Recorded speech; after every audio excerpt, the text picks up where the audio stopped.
نحمده ونصلي على رسوله الكريم أما بعد رب اشرح لي صدري ويسر لي أمري واحلل عقدة من لساني يفقهوا قولي۔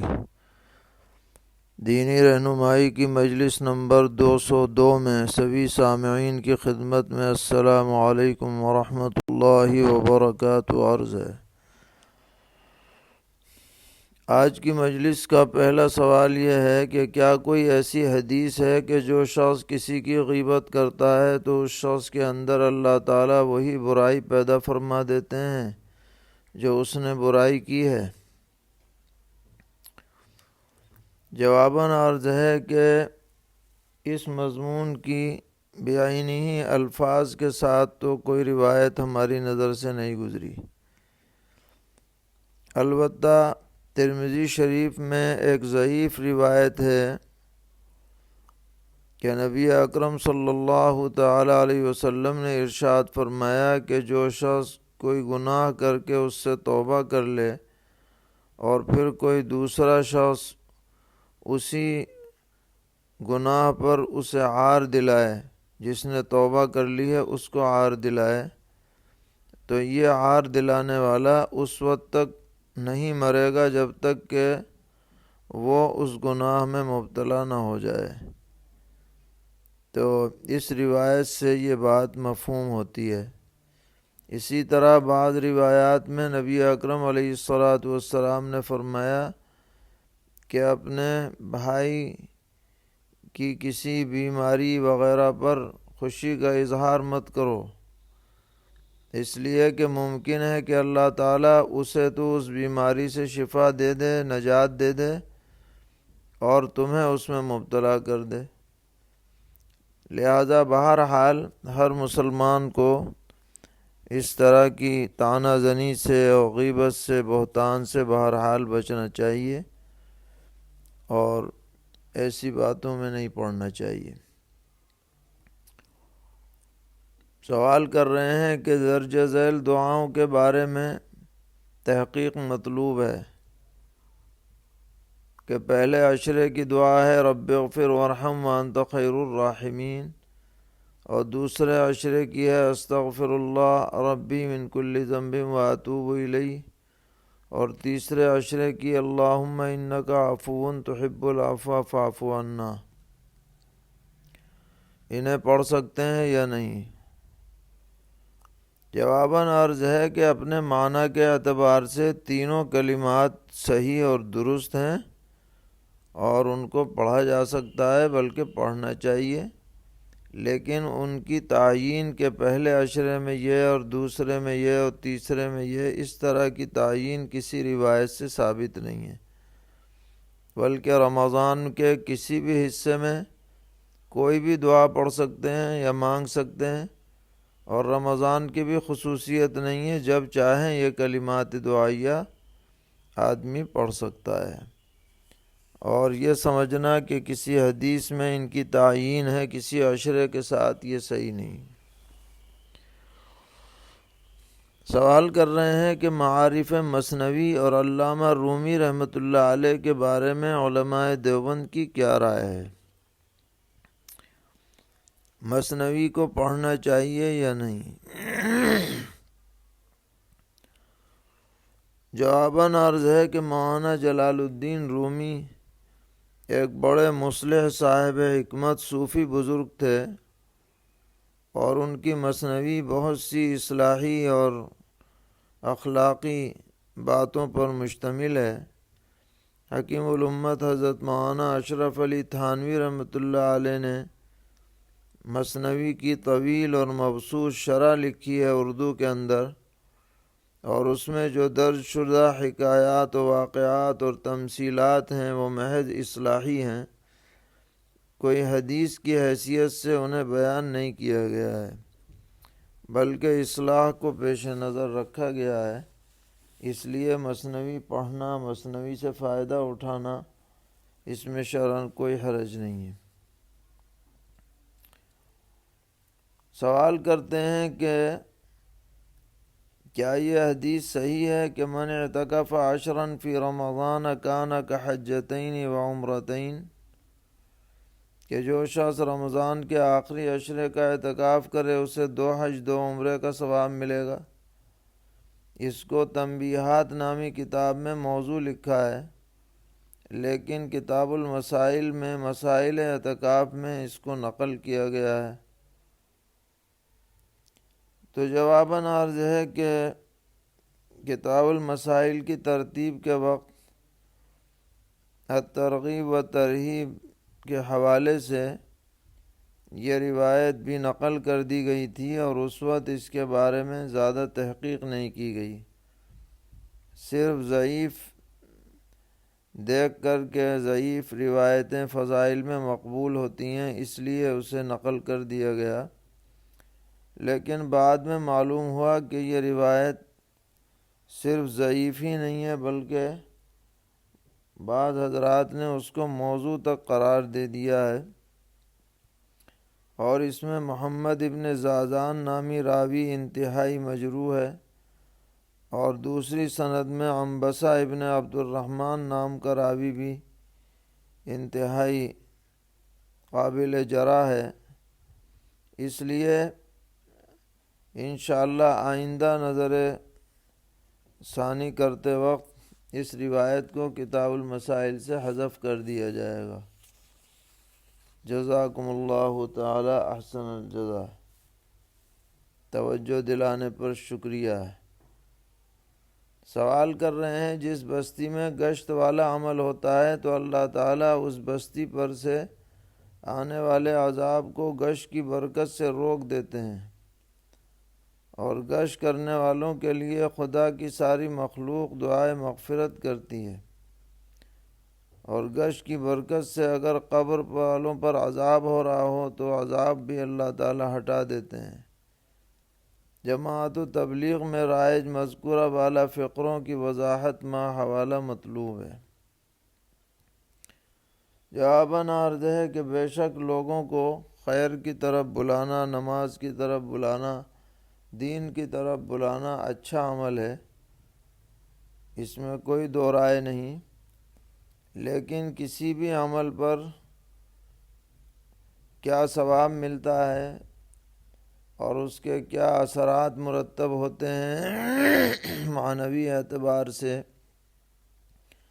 اس بارے میں کوئی شخص اپنی طرف سے نہیں کہہ سکتا۔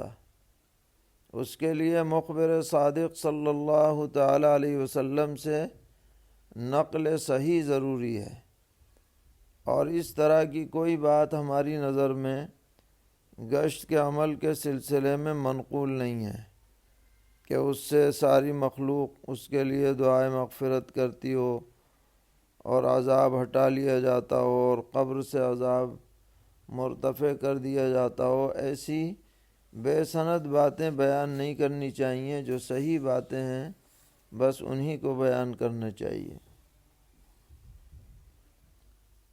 سوال کر رہے ہیں، رمضان المبارک میں امام حضرات کا مسجد کے مائک سے افطار اور سحری کی دعائیں پڑھنا کیسا ہے؟ جواباً عرض ہے کہ یہ سب اعمال انفرادی ہیں، اور انفرادی اعمال کے لیے لاؤڈ اسپیکر کا استعمال مناسب اور صحیح نہیں ہے۔ شور شرابہ مقصود نہیں ہے شریعت میں، اس لیے کسی کو دعا پڑھنی ہے تو انفراداً پڑھ لے، اس کا باقاعدہ لاؤڈ اسپیکر وغیرہ پر اعلان کرنا یہ مناسب اور صحیح نہیں ہے۔ سوال کرتے ہیں، امام اور مقتدی کے درمیان کتنا فاصلہ معتبر ہے؟ صحت اقتداء کے لیے فاصلے کی مقدار کیا ہے؟ جواباً عرض ہے کہ اگر مسجد کی حدود میں اقتداء کی جا رہی ہے تو پوری مسجد ایک مقام واحد کے حکم میں ہوتی ہے۔ اگر مسجد کے درمیان میں کچھ صفیں خالی رہ جائیں اور پیچھے لوگ کھڑے ہو جائیں تو پیچھے والوں کی نماز بھی فی نفسی صحیح ہو جاتی ہے، اگرچہ مل مل کے کھڑا ہونا افضل ہے۔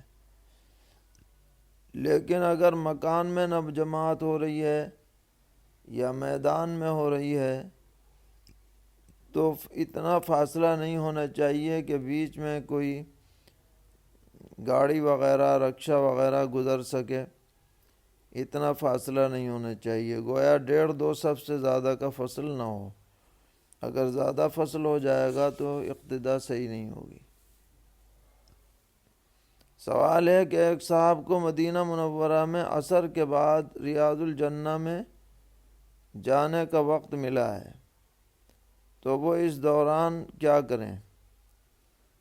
یا نفل نماز پڑھ سکتے ہیں یا قضاء عمری پڑھیں یا کیا کریں؟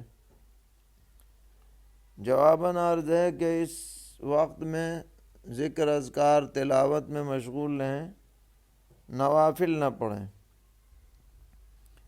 البتہ جب تک سورج میں زردی نہ آ جائے قضاء عمری پڑھ سکتے ہیں، اگر ان کے ذمے کوئی نماز قضا ہو تو وہ پڑھ سکتے ہیں، دعائیں مانگیں اور ذکر اذکار تلاوت وغیرہ میں مشغول رہیں۔ پوچھ رہے ہیں کیا خواتین مسجد میں آ کر تراویح کی نماز جماعت سے پڑھ سکتی ہیں؟ جواباً عرض ہے کہ خواتین کا مسجد میں آنا خصوصاً ہندوستان جیسے ممالک میں بڑے فتنے کا سبب ہے، اس لیے خواتین تراویح وغیرہ جو بھی ہے اپنے گھر میں پڑھیں، مسجد میں آ کر کے نہ پڑھیں۔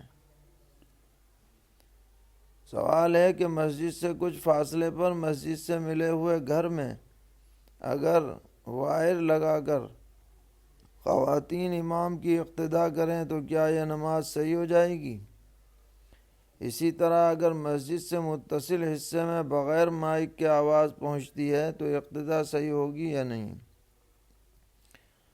جواباً عرض ہے کہ جو مسجد سے فاصلے پر مکان ہے تو محض آواز آنے سے اقتداء درست نہیں ہے، صفیں متصل ہونا ضروری ہے، اور جو مکان مسجد سے بالکل متصل ہے اور بیچ میں کوئی حائل نہیں ہے تو اقتداء صحیح ہو سکتی ہے، بعض فقہی جزیات سے اس کی اجازت معلوم ہوتی ہے۔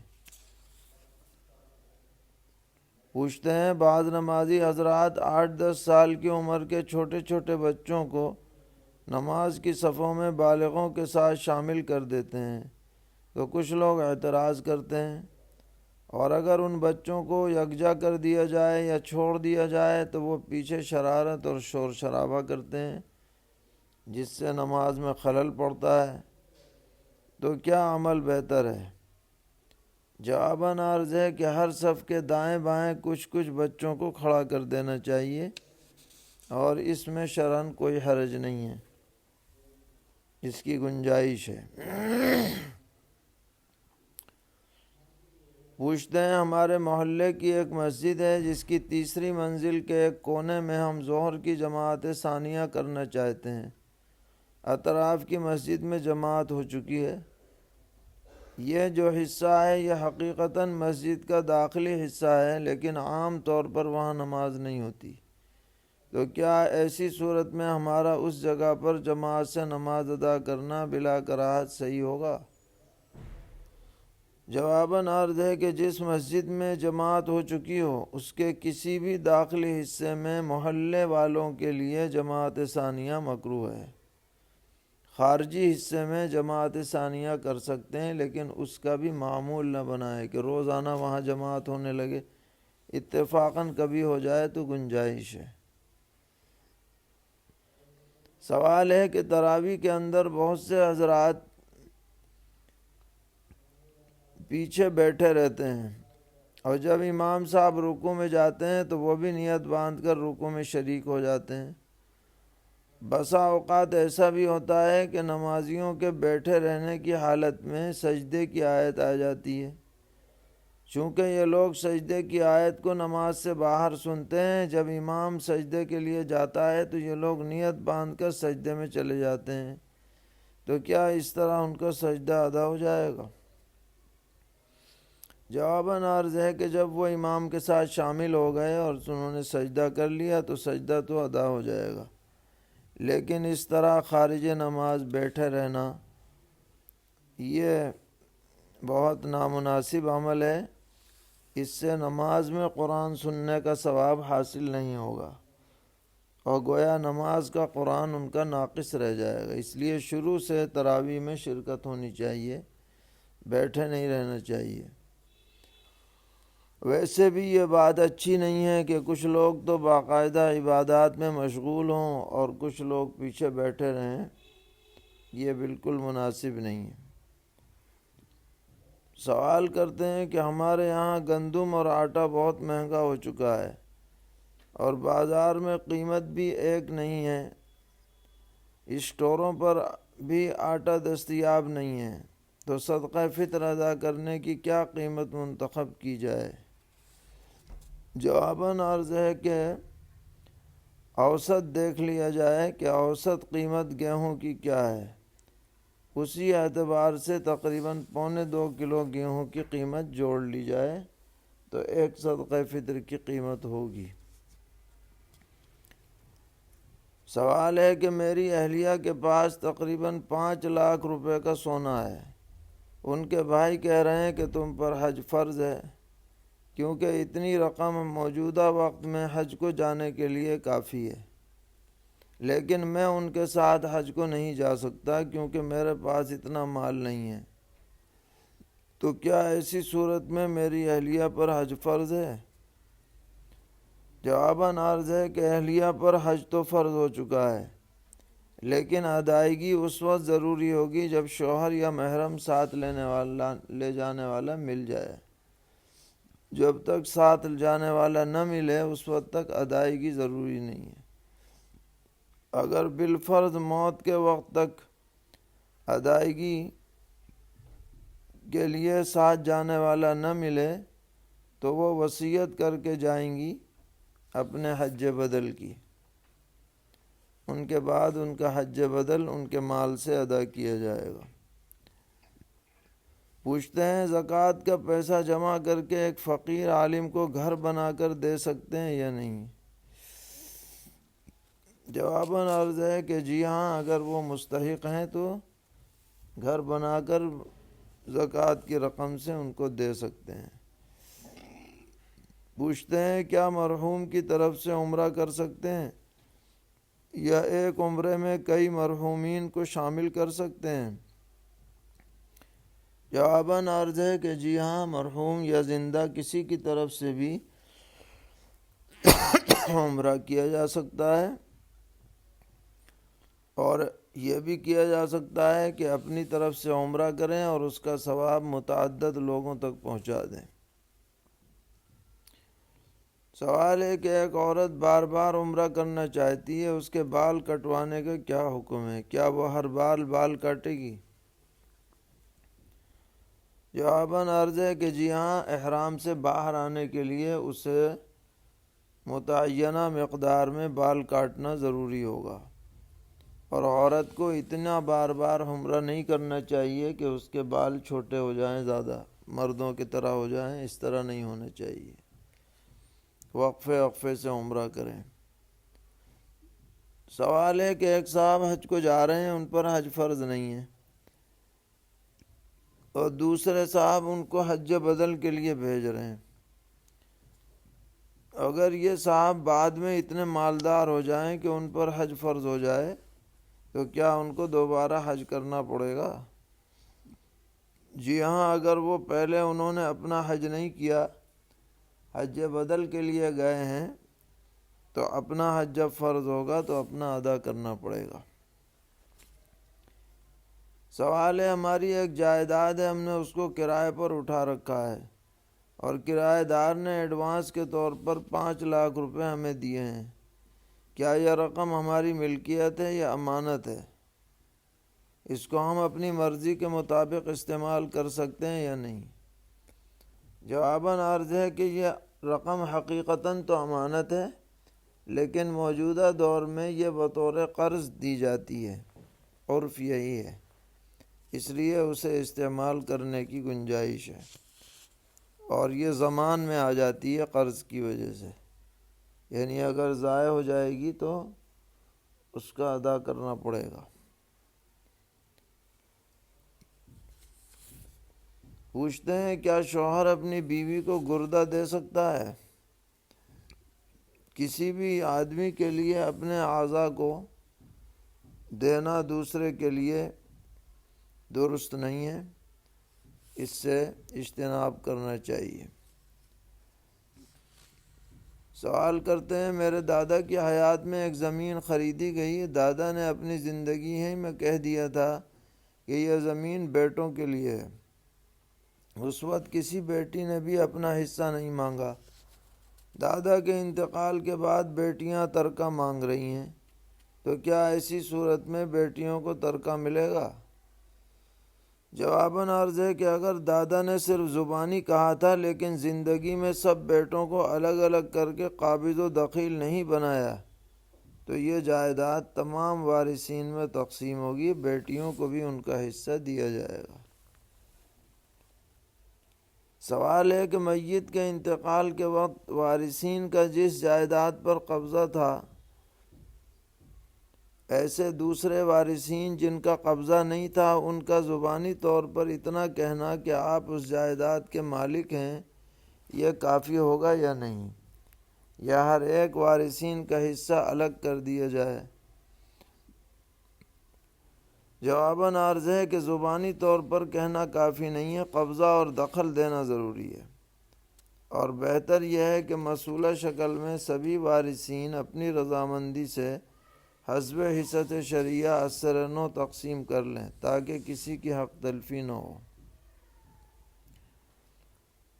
سوال ہے کہ ایک صاحب کا انتقال ہوا، انہوں نے اپنی منقولہ اور غیر منقولہ جائیداد چھوڑی، ان کی بعض جائیداد پر بعض وارثین کا قبضہ ہے جو میت کے زمانے ہی سے ہے۔ ان وارثین نے اس کو مزید ترقی دی، مثلا دکان ہے، میت کے زمانے میں جتنا مال تھا اس سے زیادہ اس میں ترقی ہوئی۔ اب سوال یہ ہے کہ جائیداد کی تقسیم میت کے صرف متروکہ مال میں ہوگی یا ایسے تمام مال میں ہوگی جس کو بعض وارثین نے بڑھا دیا ہے؟ جواباً عرض ہے کہ جو کاروبار باپ کی سرپرستی میں چل رہا تھا اس کو جب وارثین نے بڑھایا ہے تو یہ سب مال وارثی کا والد ہی کا سمجھا جائے گا، اور والد کے انتقال کے بعد تمام وارثین اس مال میں بھی جو بڑھا ہوا ہے حسب حصت شرعیہ حصے دار ہوں گے۔ سب کا حساب نکال کر کے اور سب کو دینا چاہیے۔ اللہ تعالی ہم سب کو دین پر استقامت عطا فرمائے، ہر طرح کے شرور سے محفوظ رکھے، عافیت والی زندگی نصیب فرمائے۔ وصلی اللہ تعالی علی خیر خلقہ محمد وآلہ وصحبہ اجمعین برحمتک یا ارحم الراحمین۔